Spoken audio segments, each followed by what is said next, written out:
Bonjour à tous, j'espère que vous allez bien. On se retrouve pour le brief du jeudi 11 novembre 2021. Donc aujourd'hui, on parlera du Bitcoin, bien évidemment. On parlera d'Ethereum, on va parler du mouvement baissier d'hier, on va parler d'Evergrande, bien évidemment. Menace qui semble écartée ce matin, enfin c'était confirmé hier soir ou ce matin.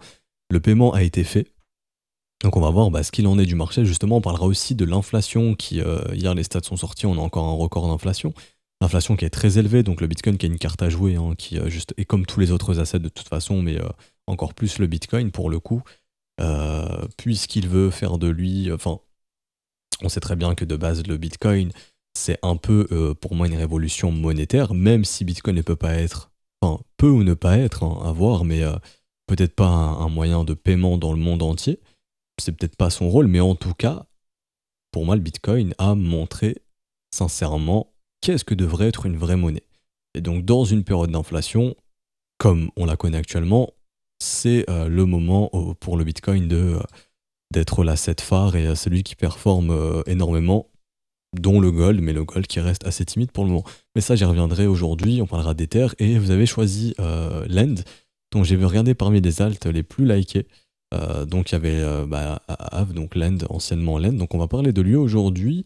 Il y en avait d'autres, donc je vais les noter aussi. N'hésitez pas en commentaire à me mettre un asset que vous aimeriez voir être analysé dans un prochain brief.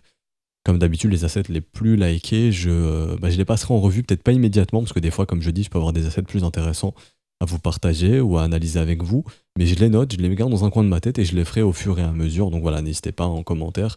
Si vous avez aussi des petites pépites à nous présenter, n'hésitez pas, je pourrais les présenter en brief, si techniquement c'est intéressant, bien évidemment.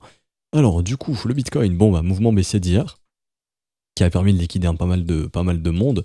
Donc ça, c'est le travail que j'ai fait avec les élèves juste avant. Mais voilà, donc on en parlait un petit peu hier, mais ça commençait un petit peu à surchauffer, on va dire, en termes d'open interest, etc. Enfin, je sais plus si j'en ai parlé sur YouTube, je sais que j'en ai parlé aux élèves. Sur YouTube, j'ai dû en parler un petit peu.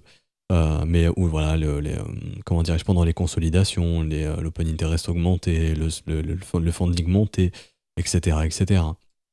Donc c'est ce qui pouvait justifier d'un petit nettoyage. Maintenant, encore une fois, est-ce que le nettoyage est fini? Si cette zone tient et qu'on repart, oui. Si ça ne tient pas, on repartira au sud.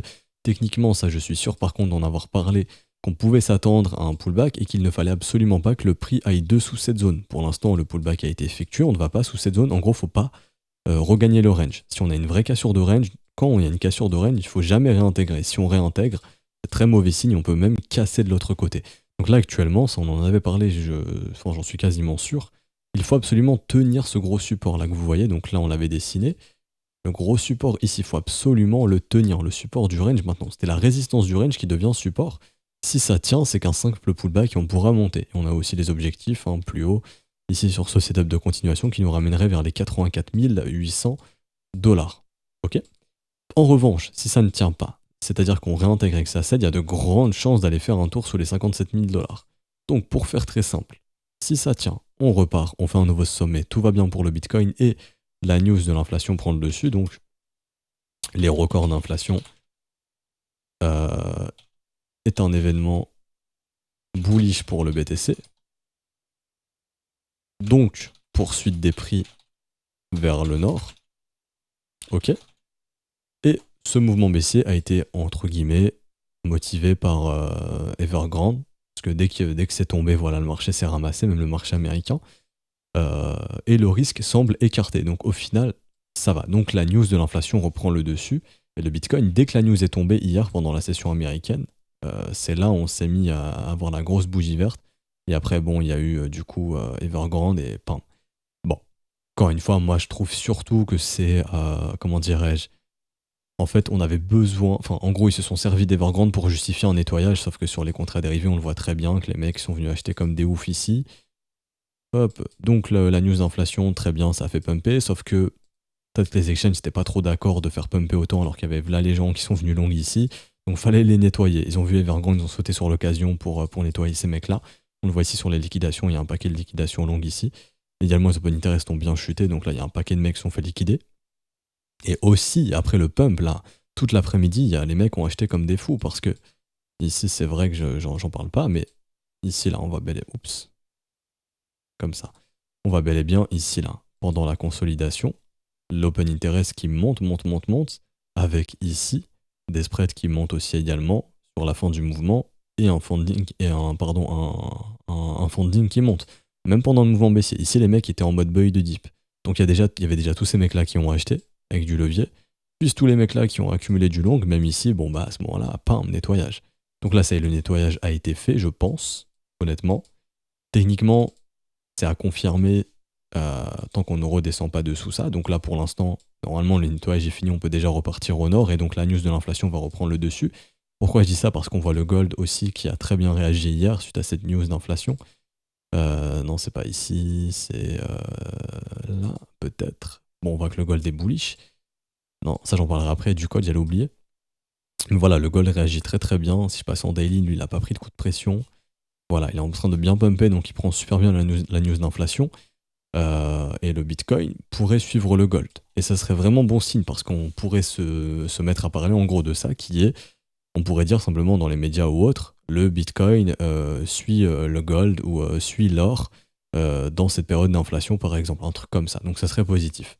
Ça serait positif pour le Bitcoin et donc ça pourrait apporter encore plus de médiatisation et encore plus de nouveaux investisseurs, donc faire monter encore plus les prix. Donc il faut absolument regagner les 69 000 $, voilà c'est ça, très simplement. Il faut absolument tenir le support ici pour ne pas avoir à aller bouffer les 57 000 $ ensuite, parce que si c'est le cas, c'est vraiment ce qu'ils vont vouloir faire. Et à ce moment-là, bah, ça pourrait être un petit peu plus moche. Donc il faut que ça tienne. Et pour faire très simple sur du court terme ici, hop, on est venu retester le premier arrêt, du petit W commence à se dessiner, si les W se redessinent, c'est qu'on pourrait remonter, tout simplement. Donc là, à voir. Il suffit juste de venir en fait casser le premier arrêt ici qui nous bloque pour aller en zone de rechargement de short.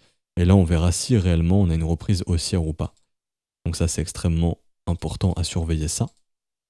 Il y a un truc que je voulais noter aussi, c'est la nouvelle zone de combat daily. On prend la bougie la plus haute, qui est donc celle-ci. On identifie son plus bas. Si on casse son plus bas, il y a un signal vendeur qui pourrait nous amener un type un peu plus profond et venir en gros péter les supports d'ici. Si on casse au sud, ici c'était un piège baissier, simplement une consolidation, et on repousse au nord, et donc on piégerait tous ceux qui ont vendu et tous ceux qui ont shorté sur les contrats dérivés. Voilà, pour faire très très simple. Pour faire très très simple. Franchement, j'ai rien de plus à dire, hein. L'analyse est très simple. On bascule sous ça, c'est dangereux. On reste au-dessus de ça, c'est bullish. On ira casser les plus hauts. Tout simplement, vous prenez pas la tête et donc vous identifiez simplement zone de combat ici et zone de combat ici. Désolé, mes traits sont pas droits, mais vous avez compris là où je voulais en venir. En gros, les extrémités de la bougie d'hier. C'est simple. Et aussi en termes de psychologie, si on casse sous la bougie d'hier, c'est qu'il y a vraiment un flux baissier. Si on casse le plus haut de la bougie d'hier, c'est que la menace Evergrande est écartée et qu'on reprend le dessus avec l'inflation qui est bullish pour le Bitcoin. A noter également que le dollar index met un petit coup de pression aux autres marchés. Ici. Donc là, ça ne veut pas dire en gros que la monnaie reprend de sa valeur, ça veut juste dire qu'on a une grosse inflation, ok. Donc les biens et les services, les prix augmentent, tout simplement le pouvoir d'achat baisse via le holding de monnaie fiduciaire. Et donc pour pallier à ça, on fait quoi? On met son argent dans les marchés, tout simplement, parce que les marchés sont bullish, donc ça permet de récupérer du cash, et ce cash perd de sa valeur, mais si on en récupère, ça permet de stagner le pouvoir d'achat, voire d'augmenter son pouvoir d'achat si on surperforme l'inflation. Désolé, c'est pas très clair, mais c'est le mieux que je peux expliquer, hein.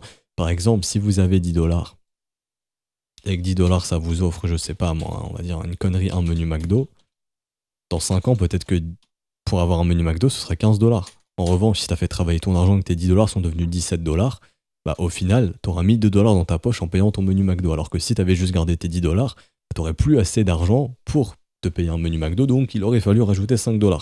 Tout simplement, c'est ça l'inflation.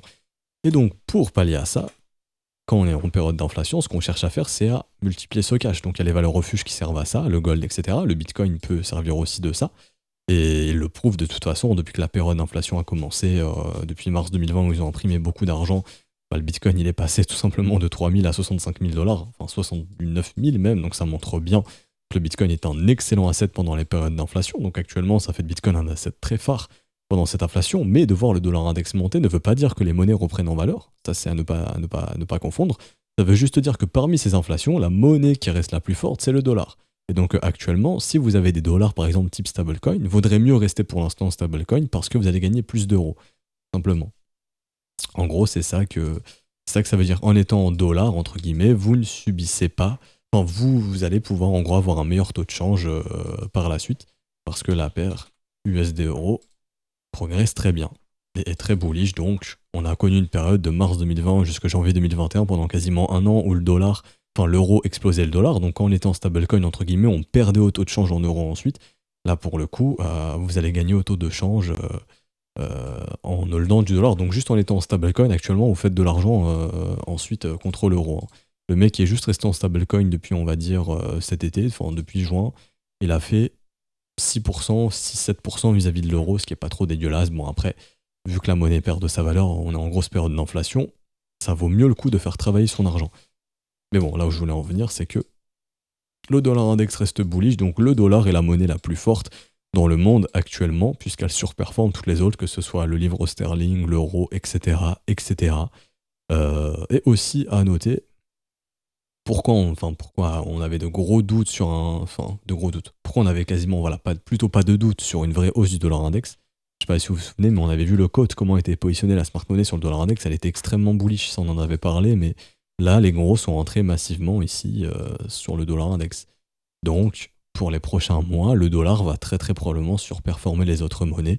Donc ça vaut le coup d'être en. Enfin, ça vaut le coup, tout simplement. Si vous voulez cash out en euros, ça vaut peut-être le coup d'attendre que le dollar finisse son mouvement aussi, parce que ça vous fera gagner plus d'euros, tout simplement, à la revente. Quand vous passerez sur du fiat euro, si vous voulez cash out en euros. Cash out en euros. Mais là où je veux en venir, c'est sur le Bitcoin.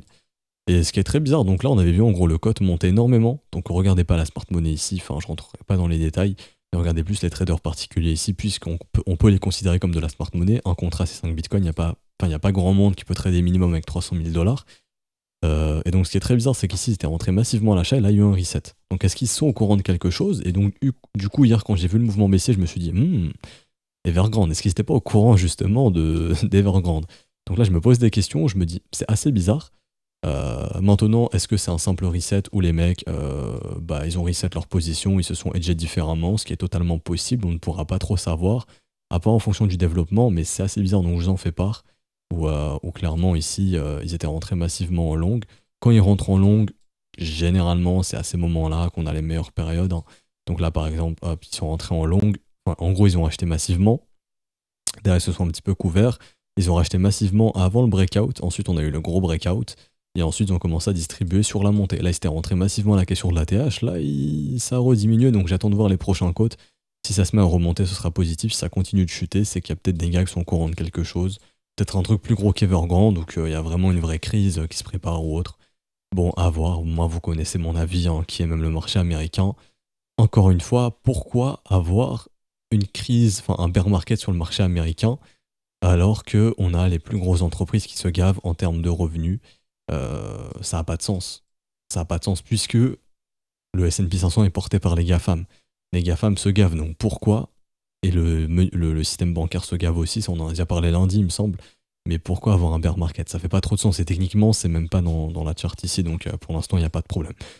Et en plus de ça, dans une grosse période d'inflation, donc en plus de ça, si les marchés tombent et qu'il y a une grosse période d'inflation, comment les mecs ils vont se faire de l'argent? Ça aussi, il faut y réfléchir. Donc c'est pas trop cohérent. C'est pas trop cohérent. Donc voilà, vous savez un petit peu tout, les niveaux importants sur Bitcoin, Ethereum, on va regarder également. On a créé la même zone de combat sur Ethereum, si on casse le plus haut, la menace est écartée, entre guillemets. Et pareil, Ethereum est un bon actif. En toutes les crypto-monnaies, de toute façon, pendant les périodes d'inflation, la crypto-monnaie, c'est un bon secteur d'investissement pendant les périodes d'inflation. Donc sur Ethereum, ici pour l'instant, il n'y a rien à dire. On est en train de ranger entre ces deux bornes. Si on casse au nord, le risque est écarté, on ira plus haut, on ira chercher les 5000, et les médias parleront de l'Ethereum. En revanche, si on casse au sud, la menace n'est pas écartée, et là, ça nous ramènerait peut-être sur les 4000 dollars. Donc notez bien les niveaux, 4460, 4860 dollars. Tant qu'on est entre les deux, on range. Dès qu'on dépasse un de ces deux niveaux, on a une direction normalement qui est claire. Soit la hausse, soit la baisse. Est-ce qu'on peut dire pour l'instant quelle direction sera prise? Non, ça ne sert à rien de se prononcer. Ce qui est important à noter, c'est que quand même, les fundings ont été reset, donc on est sur des fundings qui sont neutres, voire ils sont neutres, 0,0001. Même sur les altcoins, j'ai un screener qui permet de récupérer les fundings. On est retourné sur des fundings neutres, même sur les alt, donc techniquement ça va. Et même sur Ethereum, on est plutôt neutre. Bon, 0,01, c'est encore assez élevé. Donc Ethereum, ça peut, là, légèrement, là, sur ce mouvement, ça a un petit peu longue. Donc pourquoi pas avoir encore un dernier coup de pression comme ça pour repartir. Et de ce que je vois sur Ethereum, mais en termes de funding, on n'est pas très élevé, donc ça va, ça va. Ce qui va être important, c'est juste la résolution de cette zone de combat pour savoir si on a besoin d'un mouvement correctif plus ample ou non, que ce soit sur Bitcoin ou sur Ether. Également à noter, ça c'est la trendline qui soutient les prix. Tant qu'elle est maintenue, on estime que la dynamique est plutôt la dynamique est haussière en fait et que le momentum garde une forme constante. En revanche, on voit qu'on a nouvelle divergence sur le momentum. Pourquoi j'ai pas mes indicateurs? Ouais, mais je crois que mes indicateurs se sont retirés. Ça, c'est plutôt problématique. J'ai dû faire une mauvaise manip. Alors, on va back. Je vais attendre de voir si je peux pas récupérer mes indicateurs. Bon, désolé pour ce petit problème. Je pense que je vais les récupérer. J'ai dû les retirer sans faire exprès. Non, c'est un peu dommage. Alors, quand est-ce qu'ils vont revenir aussi? Oups. Ah, voilà. Moi, je voulais juste retirer le RSI et remettre MACD. Voilà. Là, je vais juste retirer ça, en fait. Voilà, nickel. Donc, oui. Là où je voulais en venir, c'est que nouvelle divergence baissière que... Ah, quoique, là, c'est pas en train de se confirmer. À voir si ça va se confirmer. Du coup, c'est intéressant. À voir. Si on clôture sous ce niveau, là, on a une nouvelle divergence. Donc, pour l'instant, elle n'est que potentielle. Qui dit nouvelle divergence dit que là, ça sentirait vraiment mauvais en termes de momentum.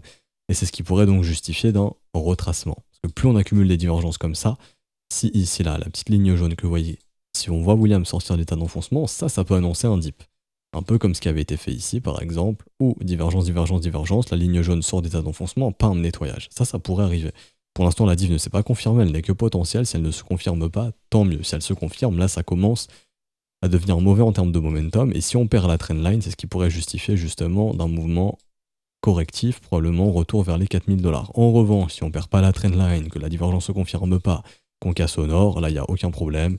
Et à ce moment-là, on peut continuer d'aller au nord. Ok ? Donc 4860, 4460, niveau très important pour l'Ethereum.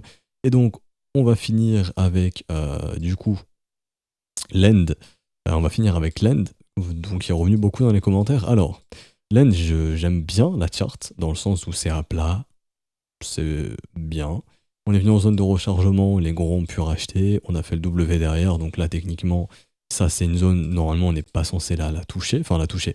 On n'est pas censé retourner sous les 160 $ normalement, de ce que je vois, 170 $, oui. Maintenant, le seul bémol pour moi, c'est qu'on est en dehors de la zone de rechargement. Donc, est-ce que je peux investir ici? Non, j'ai du mal. En revanche, la dynamique, la charte est assez sympa. En termes des bandes de Bollinger également, c'est un outil très puissant qui permet de savoir quand est-ce qu'on aura un retour de volatilité, quand les bandes se contractent et on casse une des deux bandes, c'est ce qu'on appelle une expansion et on reprend une volatilité. Donc là, par exemple, contracté, contracté, hop, on a repris une volatilité haussière, on a fait un beau mouvement haussier. Là, ça pourrait être la même chose, c'est-à-dire que là, on est en train de bien se contracter. Il faut juste veiller à ce que ce ne soit pas une résolution baissière. C'est une résolution baissière, on pourrait retrouver une volatilité baissière, et à ce moment-là, on reviendrait entre les 230 $ environ et 270 $, 280 $. Si on revient entre 280 et 230, honnêtement, c'est une superbe zone d'investissement. Donc ça ferait une chute de 27 à 11%, donc ce serait vraiment une bonne zone d'investissement, et encore mieux si on y voit ça. C'est-à-dire, ce qu'on est en train de faire ici, qu'on le fasse ici, ça serait encore mieux. Si on voit ça, c'est super. Maintenant, si les niveaux 7, c'est-à-dire qu'on clôture au-dessus des niveaux que je vais vous donner, donc ici, donc en gros au-dessus des 350 $, pardon, si on clôture au-dessus des 350, le marché aura choisi sa direction qui est le nord, et à ce moment-là, on pourra poursuivre plus haut. Ce qui pourrait aussi, dans le futur, donner forme à ce qu'on appelle une structure en W, donc ici, structure très puissante de reprise haussière qui pourrait nous mener sur de nouveaux sommets. Donc, quels seraient les objectifs ici en cas de nouveau sommet? D'abord, avant le nouveau sommet, hop, il faut se méfier de la zone de rechargement de short, donc entre 476 $ et 560 $. Également, ici, on a les résistances qui se trouvent juste ici, les précédents corps de chandelle que je vais noter. Donc, sur le niveau des 473 $ et ici, niveau extrêmement important, 527 $. Ça peut être compliqué à passer. Une fois qu'on aura passé ça, direction la TH. Et donc, à ce moment-là, quels seraient les objectifs? Alors, au minimum pour moi, ce serait entre 980 $ et les 1176 $. Objectif, chiffre rond des 1000 $ bien évidemment. Hop, coordonnées 1000 tout rond et big fat round number juste ici, donc gros chiffre rond des 1000 $. Et quels seraient les objectifs suivants? Je vais rajouter d'autres niveaux, donc tout ce qui touche à Fibonacci directement, le nombre d'or, donc 3618, 2618 et 4618 sont les niveaux qui m'intéressent. Hop. Donc, entre guillemets, enfin, pour résumer, 980 $, ensuite 1163 $, ensuite 1471 $, 1977 $, 2470 $. Ok? Donc ça, c'est pour les objectifs. On peut aller plus haut, bien évidemment, on peut en calculer d'autres, il y a d'autres manières, je vais en montrer une autre. On prend simplement le bottom, le top, le bottom, et on a de nouveaux objectifs. Et là, je me focus pareil, 100%, donc 812 $, 161,8, 1078 $, ah non, pardon, 1209 $, 261,8, 1851 $, 2493 $ et 3135 $. Bon, ça peut faire assez haut entre guillemets, on va aller voir son market cap et on va voir quel, enfin, ce serait quoi en gros des niveaux réalistes. Alors, Lend, on regarde ça, tac tac tac, en termes de market cap, on est à 4 milliards, je pensais qu'on était plus haut, donc en réalité ça va. 1 x 10 ça pourrait se faire, 40 milliards de market cap. Si un jour il monte à 100 milliards, ça fera environ 1 x 20, 1 x 25. Donc en termes de plus-value, on est au-dessus, on est à 6 000 $ par exemple. Ça peut être assez élevé quand même, hein. Honnêtement, ça serait 6 000, 7 000 $. Bon, à voir. Mais en tout cas, juste déjà, un Lend qui monte à 40 milliards de market cap, pourquoi pas, hein. Pour moi, ça me paraît réaliste en fin de cycle. Entre 40 et 100 milliards, ça me paraît réaliste honnêtement. Ouais, ouais. Déjà, il dépasserait Dodge, ce qui n'est pas rien. Il dépasserait Shiba aussi. Enfin, Shiba auront monté, je pense, aussi d'ici là. Donc ouais, on arriverait sur des market cap style Dodge actuel, ce qui n'est pas énorme, hein. Donc, enfin, c'est quand même 35 milliards. Mais je veux dire, pour Len, qui n'est pas un projet bidon, honnêtement, je pense qu'on est encore peut-être un peu sous-évalué. Si on va sur CoinMarketCap, on va regarder s'il y a des news. Et après, j'arrêterai ici pour Lend. Mais oui, je pense qu'un x10 en fin de cycle, c'est très réaliste. Maintenant, il faut que ça confirme, hein, et que ça break les niveaux que je vous ai donnés pour reprendre une dynamique saine. Est-ce qu'on a des news à venir? Ok, ouais, bon, c'est pas directement vis-à-vis de lui, donc c'est pas ouf. Et je vais regarder si on a des... qui est sur Lend, quels hedge funds sont sur Lend justement. Profile, Investors, Blockchain Capital, Blockchain.com Ventures, Défiance Capital, ok, très bien. Bon, il y a quelques fonds, là je reconnais lui je reconnais aussi. Donc ça va, il y a deux fonds que je connais, les autres je connais pas trop, mais il y a quand même de la smart money dessus, donc ils peuvent avoir envie de vendre plus haut. Donc ouais, ça pourrait justifier une accélération. Maintenant, faut pas oublier que Len, vraiment, quand on prend tout son historique, à l'époque, il coûtait déjà moins d'1 $. Il a déjà fait une performance plus qu'importante. Donc, son potentiel, en gros, le gros de son potentiel, il a déjà eu lieu, si je puis dire. Euh, mais rien n'empêche de refaire une phase de pump, hein. Et si ça, c'est la fameuse phase de first sell of bear trap, on peut totalement aller chercher des prix beaucoup plus élevés. Ce qui ne m'étonnerait pas, parce en termes de market cap, 40, 50 milliards, voire même 100 milliards en fin de cycle, qui sait, mais j'estime que c'est pas irréaliste. Après, j'ai pas envie de vous vendre du rêve, mais pour moi, le marché crypto est vraiment encore loin, très, très, très, très, très loin d'être surévalué. Quand je vois franchement, son market cap, je me dis qu'on peut aller beaucoup plus haut. Dites-vous que là-bas, là, et je pense qu'en fait, ça vous fait réaliser, dites-vous que là-bas, environ, on a le market cap du S&P 500. Donc c'est pour vous dire à quel point le marché crypto il est encore faible. Et ici, on a environ le market cap du gold. Donc voilà, c'est pour vous dire qu'on est encore... le marché crypto, c'est encore un bébé dans comment dirais-je, dans le milieu de la finance.